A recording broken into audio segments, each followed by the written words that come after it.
So, full moon, lunar eclipse today in Virgo at 24 degrees. It's an interesting thing when we have an eclipse, a lunar eclipse. It's a blood moon eclipse.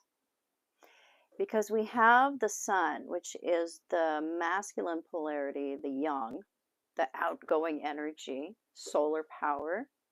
Hey, Andrea. Shining upon the earth, which is ground, right? Terra firma. It's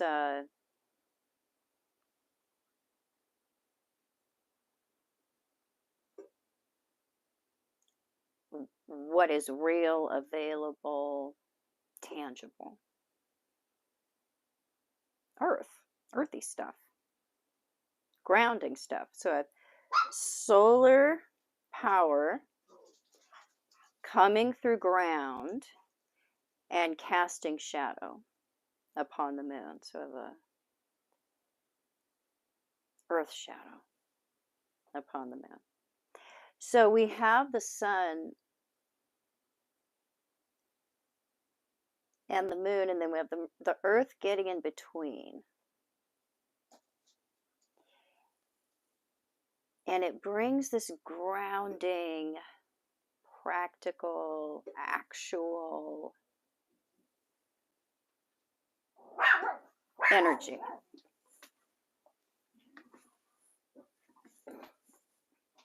Sorry, let's see who's here. It's my mother.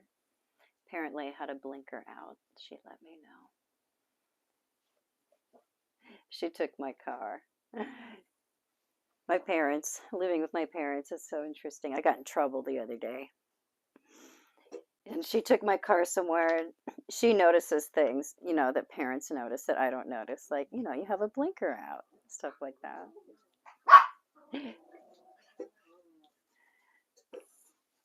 So having this event, it brings a 6-month theme of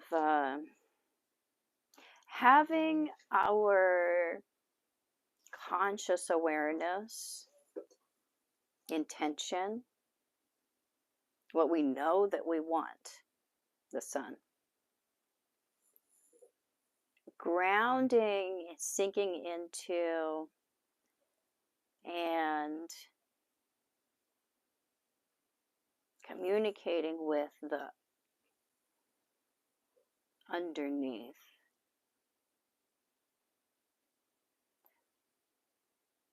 What's emotional? What's inner?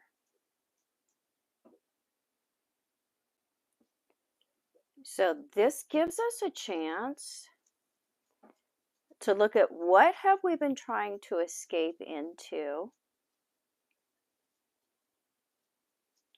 or if you're erring on the healthy side of Neptune, depends on what's going on with you. What have you been trying to manifest? Because we either try to get out, if we're erring on the difficult side of Neptune, we're trying to get out and into something more beautiful, better, perfect, ideal. But if we're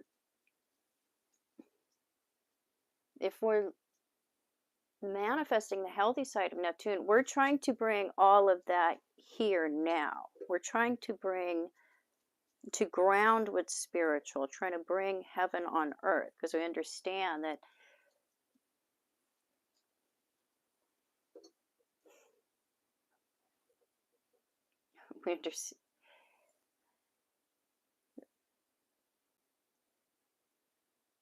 because we understand the concept of suffering and escape and being in the moment, and there isn't a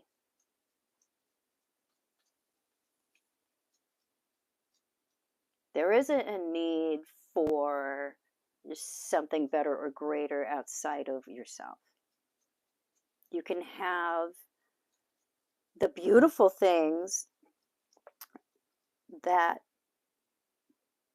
we seek and that we sacrifice for, if we really understand ourselves and understand our thinking, our behavior, our limiting actions versus choices, we can come to a place where we can be integrated enough where we can want to stay, want to remain. We can feel content. So we have the content side of Neptune, and we have the escapist seeking, romanticizing, idealist side of Neptune, which always leaves you haunted or hungry. Because there's a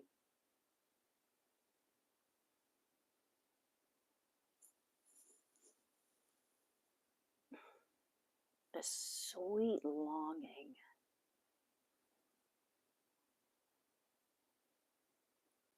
that we don't honestly want to put an end to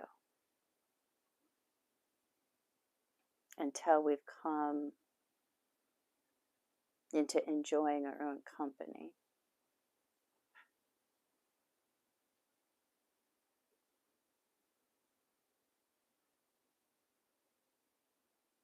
And then we're really content to remain, to absorb, to be in the moment,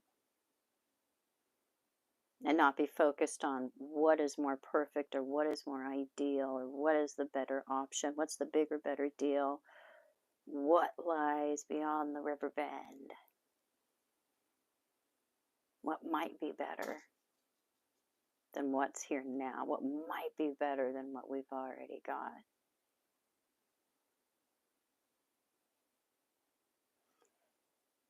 So this is a big lesson that we're learning with the full moon today, because we have this groundedness in Virgo, or the bits and pieces,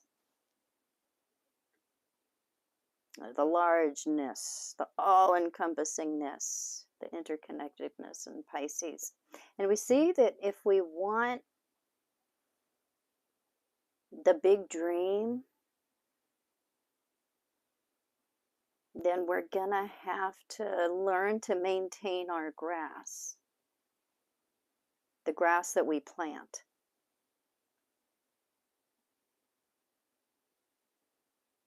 Because when you plant it, because you chose that grass seed, it wasn't something that you had to buy.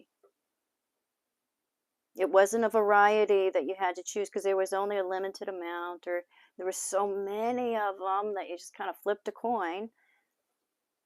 So it wasn't really authentically your choice. Or maybe you chose that seed because, you knew that somebody really wanted that seed, really wanted you to buy it, right? That seed was going to be sad if you didn't buy it. It put all this pressure on you, and you knew that if you didn't buy that seed, it was going to lose its shit and it's going to start to rot and you're going to feel guilty, and so you had to buy the seed. And if we're not all in on our seed, the seed that we plant in our yard, then at some point we notice that the grass is greener on the other side, because we haven't been completely focused on and maintaining what we planted, because we didn't completely choose it. We felt cajoled or pressured or bored into it, or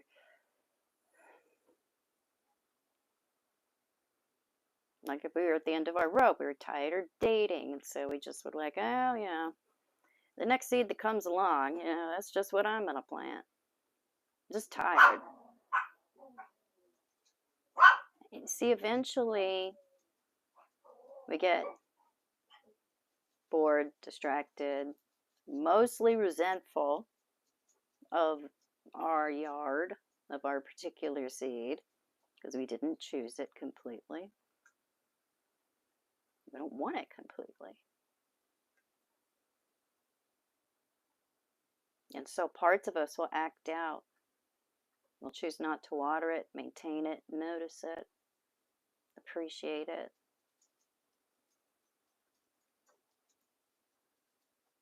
We won't fertilize it, because that takes effort. Our effort might be better spent enjoying the grass on the other side. Because if we're really honest with ourselves, that's what we would have planted. But when we get over there, we realize we didn't know that much about that seed from our point of view.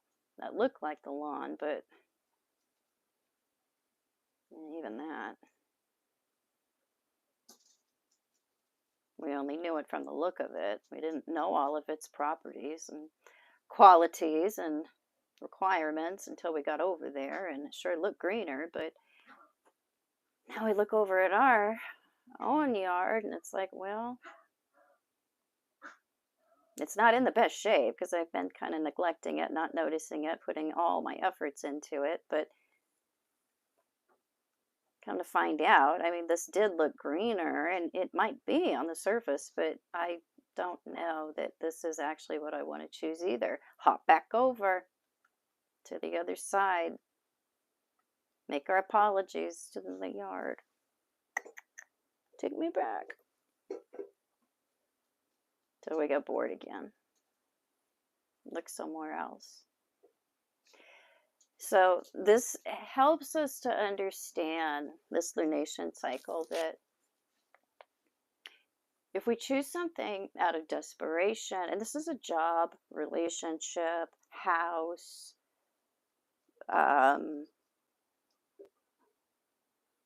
area of study, college major, if we choose something for ourselves because we feel like,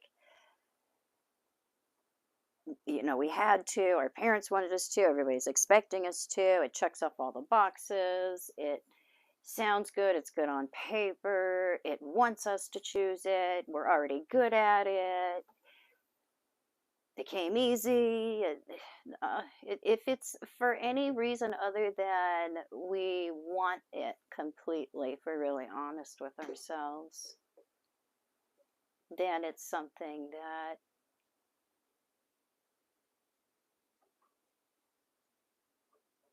we're going to encounter rebellion about within ourselves as we go along.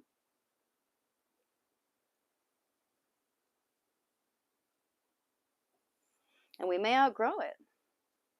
I better start working on my cookies. Making chocolate chip today with pecans and walnuts, because for me, when I make cookies, I like to put in as many nuts as I possibly can. So it's mostly nut and some amount of cookie. Kind of like that with my cream too. I like a little bit of coffee with my cream. And I did bring a magnifying glass so I can read the directions and the measurements. Because look how tiny that is. That is like, oh my God, no, that's made for the eyes of a 20-year-old.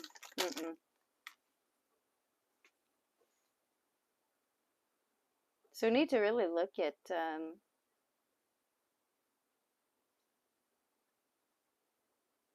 choosing what's good for us, choosing what we want, and sometimes too, choosing what we want. That's not always just the indicator of being all in or in a complete state of welcoming something in, because what we want might not be good for us, might not be respectful, might not be honoring, might not be available, might not be healthy. And so we have to look at, why would I want something that isn't life affirming, isn't available, isn't reciprocal, isn't healthy, isn't good for me? And we need to work on that.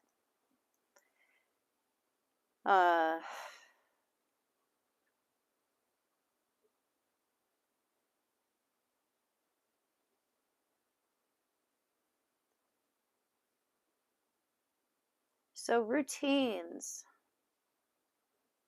This is also a thing that we're looking at with this full moon. Healthy choices, healthy routines, because the little things add up.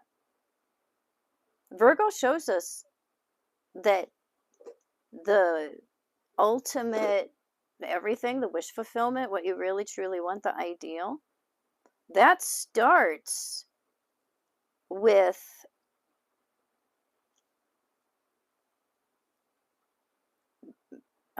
balanced choices. That starts with putting yourself in a position to be able to receive.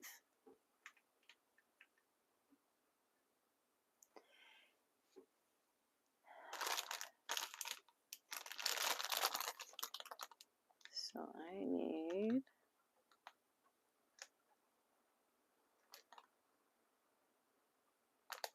Oh, that's right. My parents have the vanilla at their house. I have to go up and grab that.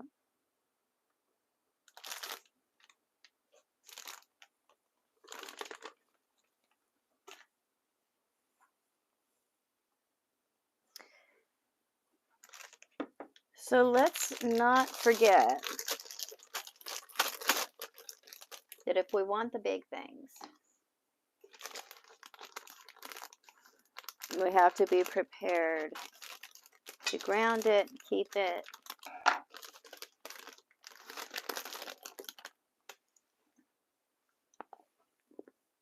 Because you know that saying?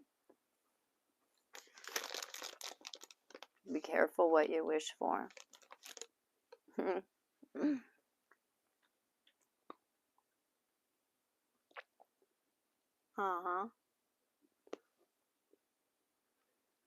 Because if we're wishing for something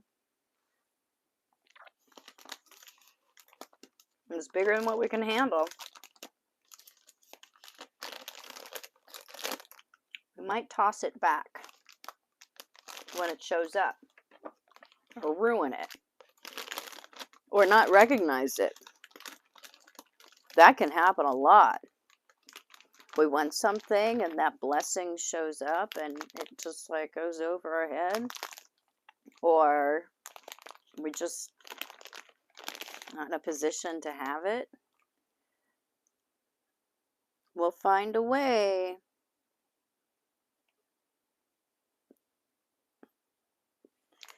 to sabotage our way out of it. That feels terrible, doesn't it? Self-sabotage. That feels terrible. We hide that from ourselves so much of the time, because it's so much harder to accept something that goes wrong when you've done it to yourself. Don't you find that? That's why we like to blame people, because it's so hard to accept. And we do our own self dirty. It's easier to accept when somebody else does it to us.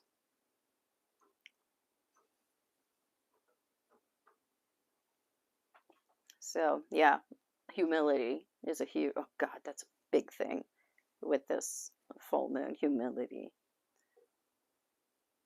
I've experienced a lot of that this year. And I can hardly even see here on this measuring thing. Let me look.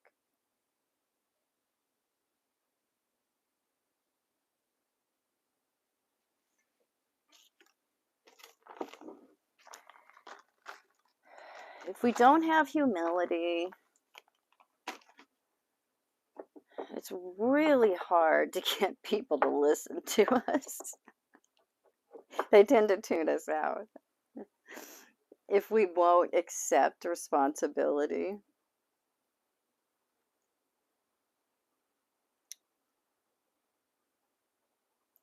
if we won't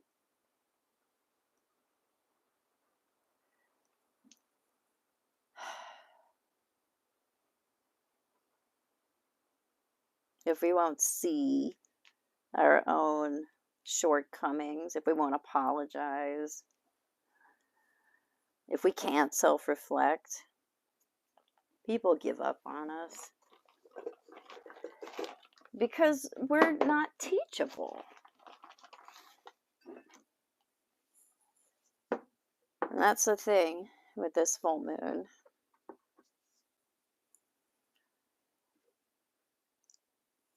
How smart do you think you are? If you're not teachable, you're probably not very smart. I had a guru tell me that once, years ago. I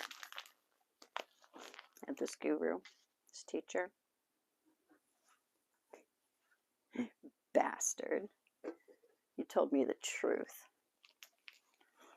He says to me one day, "You are not teachable."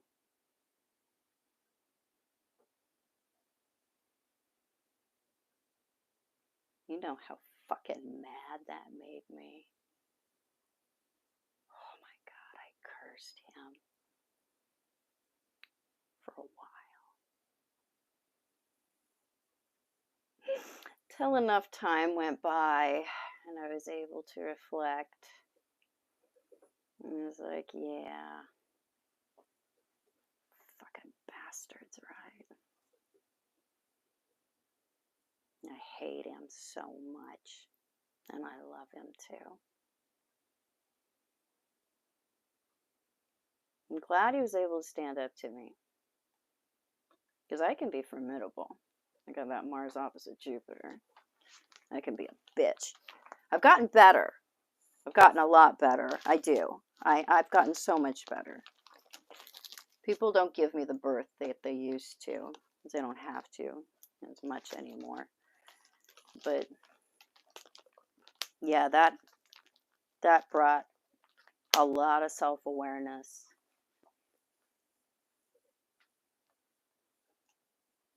Because I realized that I showed up already knowing everything, and I didn't want to start at the beginning.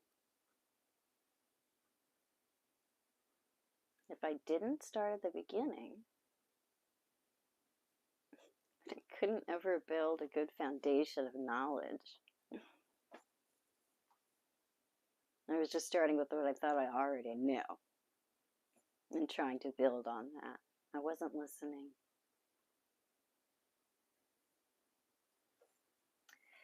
So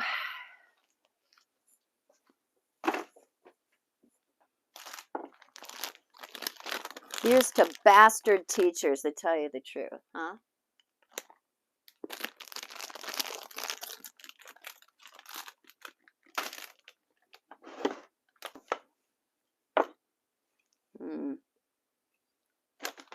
Sugar.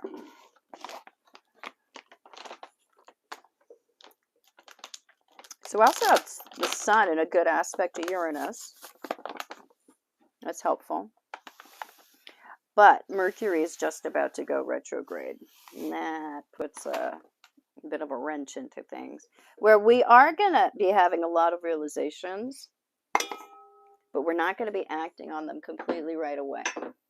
There's a waiting for more input, more answers, proof. And because we gather, we reassess, we take another look, we review. When Mercury is retrograde, and it has a lot to do with reviewing what we really want, the desires of our heart. You know, Venus retrograde, because it just kissed Venus and then has started to back up. So there's still a wait and see kind of gathering, reviewing, redrawing. before we really spring forward. And that'll be more, that'll gather speed. That springing will gather speed as Mercury goes direct and Venus goes direct. That'll also be something that adds to the realizations that we're having right now, because it won't all come today. We have a 6-month window where this really distills upon us. And this is good too. This is a full moon that I've been waiting for a couple of years, because of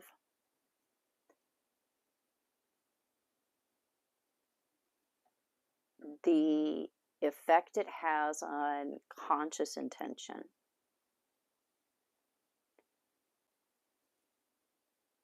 Because we can have the conscious mind, what we want, what we know,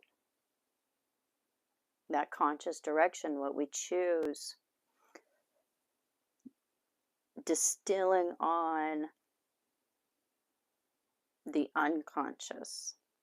Because a lot of times the unconscious feelings, the moon, it just does what it does. It's irrational, it's emotional,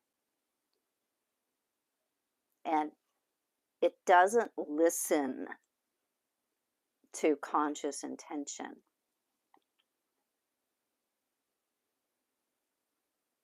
I wish it did. I do. It would make life so much easier if we could just tell our feelings what to do. Tell ourselves to stop loving somebody. Tell ourselves to stop caring. Tell ourselves to stop feeling this or that. Tell ourselves to love somebody. Tell ourselves to want something. It would just stick. Wouldn't that be wonderful? It's not that easy. The subconscious takes time to catch up. We can set our intention, but this is a huge period of time where we can make huge leaps and strides here when it comes to knowing what we want, being real clear about that, and having a talk with ourselves, and having it take. Not all at once. It may take some time, but it helps us release.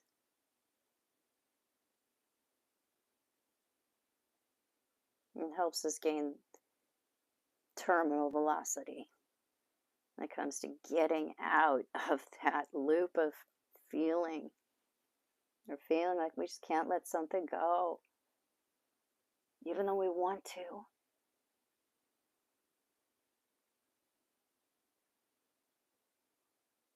Maybe we just can't forgive ourselves for something, even though consciously we want to. Can also make progress there. Because we can know with all of our mind that forgiveness is the answer. That we can still feel guilty, even though we said the words to ourselves.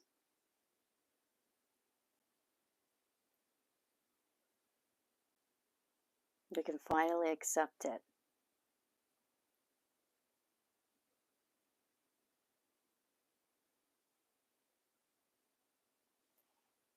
So we find answers with Mercury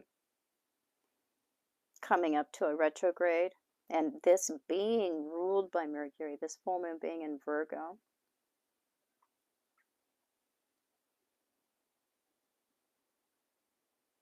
We have our curiosity, ruled by Mercury in both Gemini and Virgo.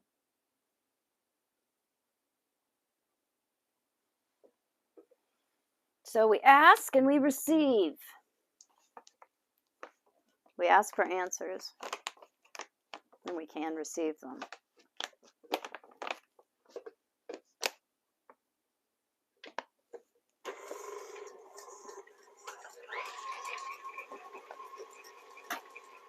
Go over here a little bit. It's not as noisy.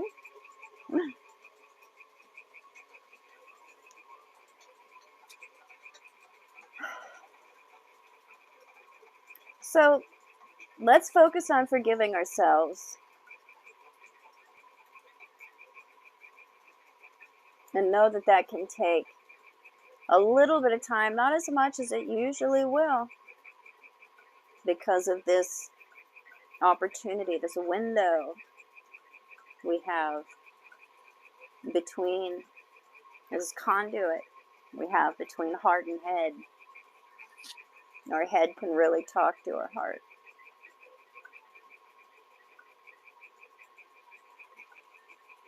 And our heart can talk to our head. For some of us, it may be that our head is not getting it because it's coming up with all kinds of reasons, all kinds of complaints, all kinds of deficiencies, all kinds of fears. It won't accept what the heart, what the emotions, what the inner is saying. A lot of times, it isn't going to make sense. But the feelings are wanting. So we have to know the difference. We have to have the wisdom and the discernment, Virgo, discernment, to know the difference between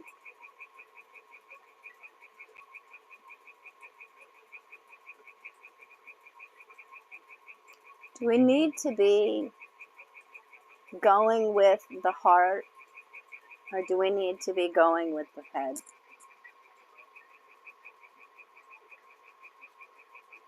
Or do we need to find some kind of balance here?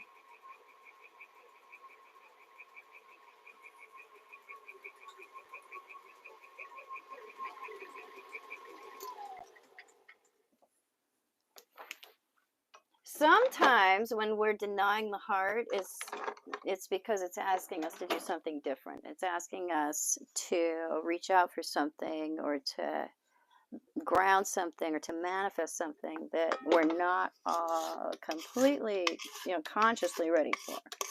But the heart wants what the heart wants. And this is one of those cycles where we can accept that. We can see that okay, if I want that, then this is what I better do to get myself there. If I really want that job, then I better give in to the fact that I'm going to have to put up with some extra training. I'm going to have to go through a program that I don't want to go through. But that's the price I pay. If I want that house, I'm going to have to knuckle down. I'm going to have to save $20,000 more, and it's going to suck. Because I'm going to have another year where I'm going to have to scrimp and save. But that's the sacrifice I'm going to have to commit myself to making. If I want that big dream, if I want to ground that, bring that in, this is what I have to do. This is the everyday sacrifice that I have to make a habit of in order to have that ideal life, that ideal love, that ideal house, that ideal place. Pisces stuff.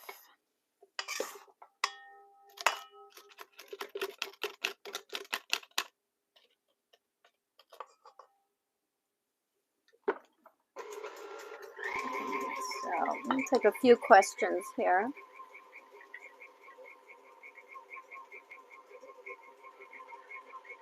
Thank you, Samad. You're always so kind.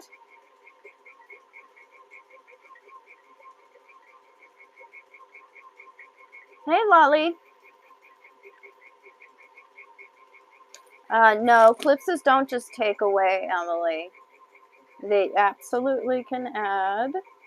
A werewolf moments can be where we, either accept or release, depending on what's going on with us. Hey, Lana. Yes, I'll do that. I'll make sure that you do get into that class. I'm terrible about billing. You'll figure that out about me.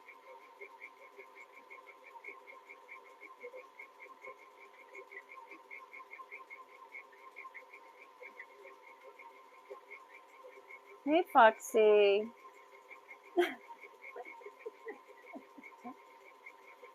That is a cute comment. I appreciate that.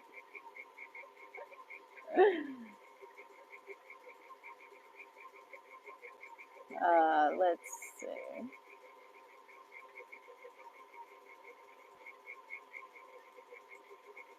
Okay, I don't think I missed any here. No, I am still living on our land, Sabrina. But my parents have a house. I have a house. My sister has a cottage. My brother has a little cottage. There's a guest cottage, and there's my office. So we all have our own space in our own place. But sometimes I still get into trouble with my parents, even though I'm 50.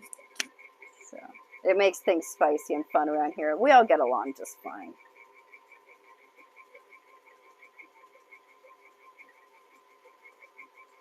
Okay. Lena.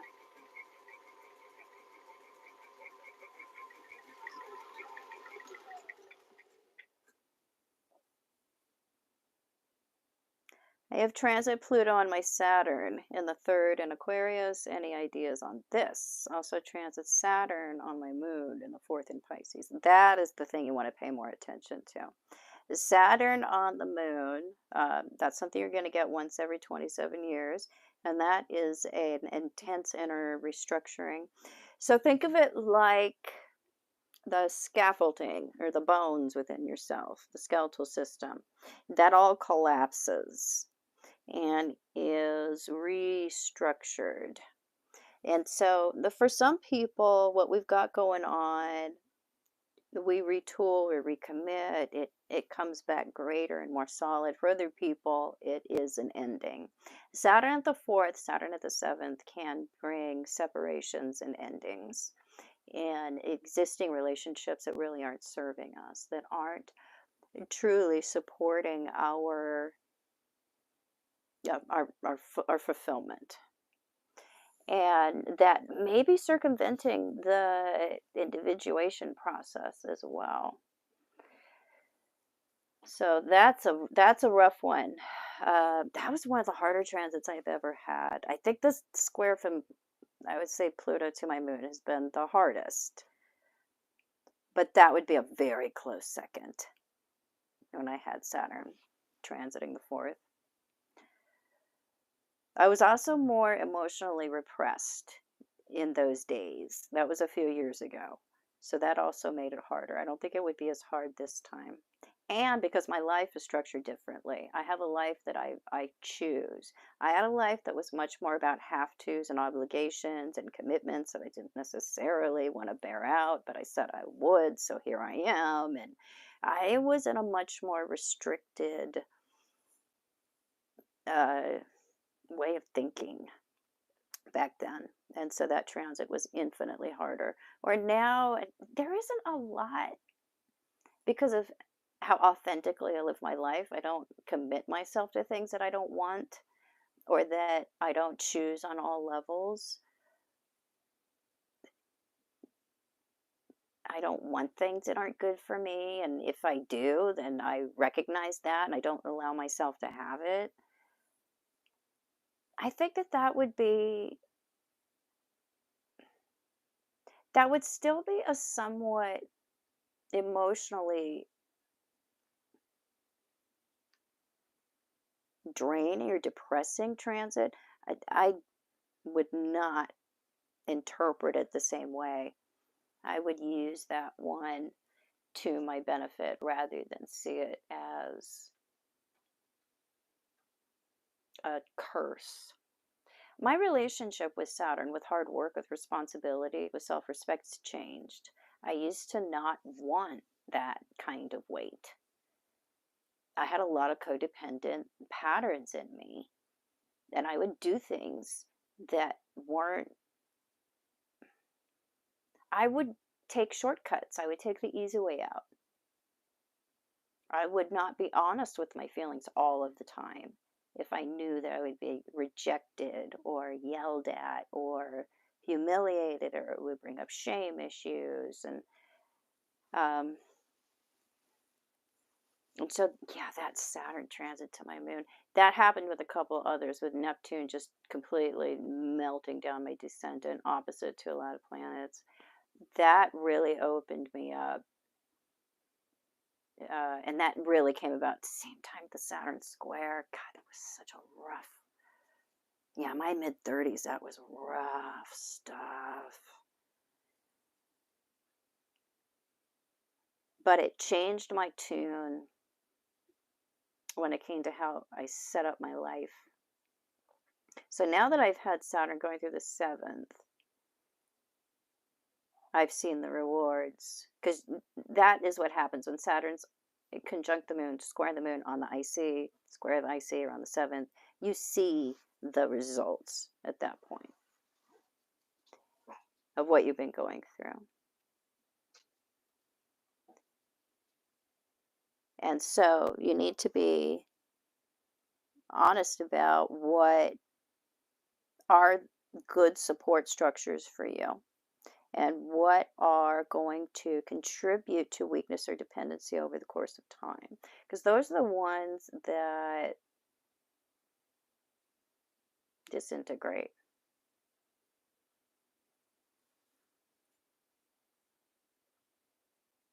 Yeah, Lolly, your 50s are the best. The best.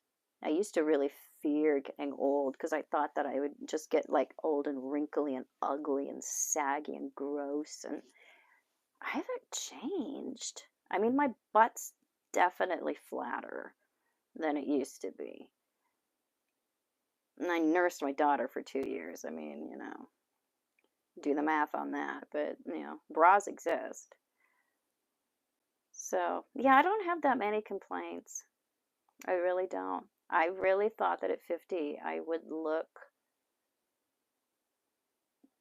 I I don't know, like some kind of like melted wax or something. But Virgo ascendant has served me well.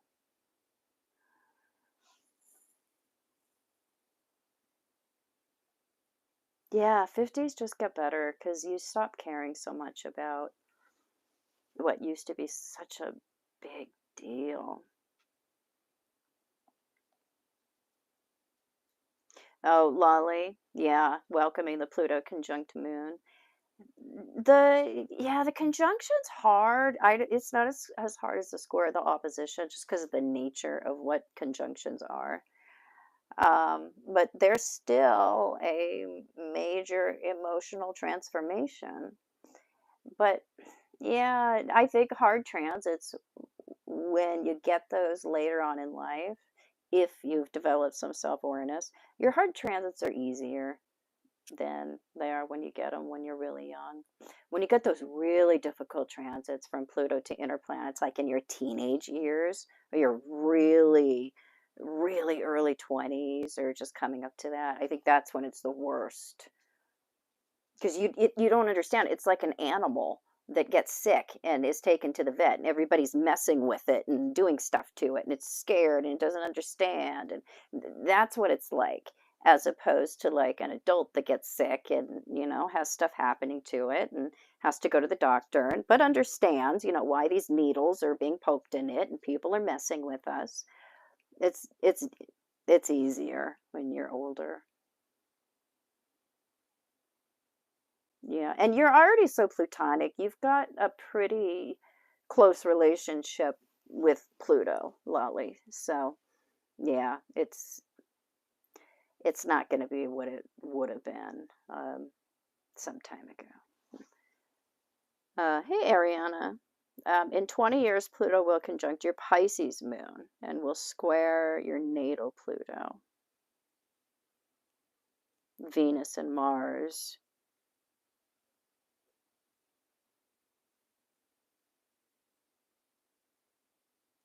Trying not to get scared now, trying to use the easy Pluto and Aquarius years to get prepared and strong.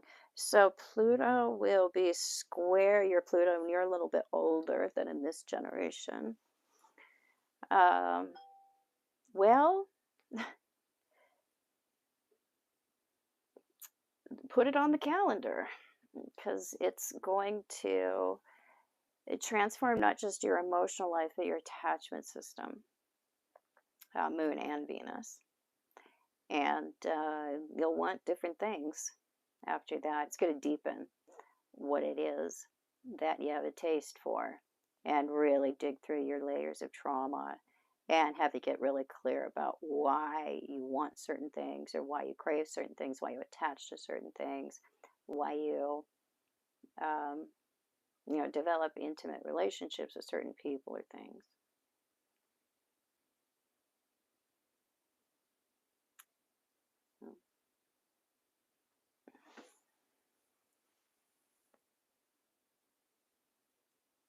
At the same time, your progressed sun will conjunct Pluto and the descent. Oh, so you're getting it at the front end and the back end, my dear.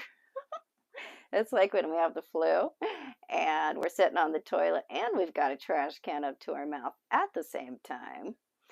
That is going to help in terms of giving you such a good dose of karma flu that you'll get through it faster. Kind of like getting more germs, like more flu germs, and getting a worse case of flu, as opposed to getting just a few germs and getting you kind of a case of flu. This is going to hit you harder. I won't lie to you, but it is going to help you to absorb it, heal from it, get through it faster. It's kind of like ripping the band-aid off a little faster.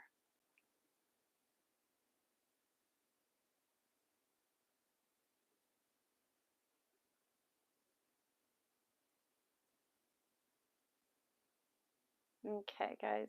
All right, I think I'm going to get going. I'm going to finish up these cookies here and get started on some dinner. I will probably stop in on Instagram later on this evening and take questions over there. So, see you guys later. Bye-bye.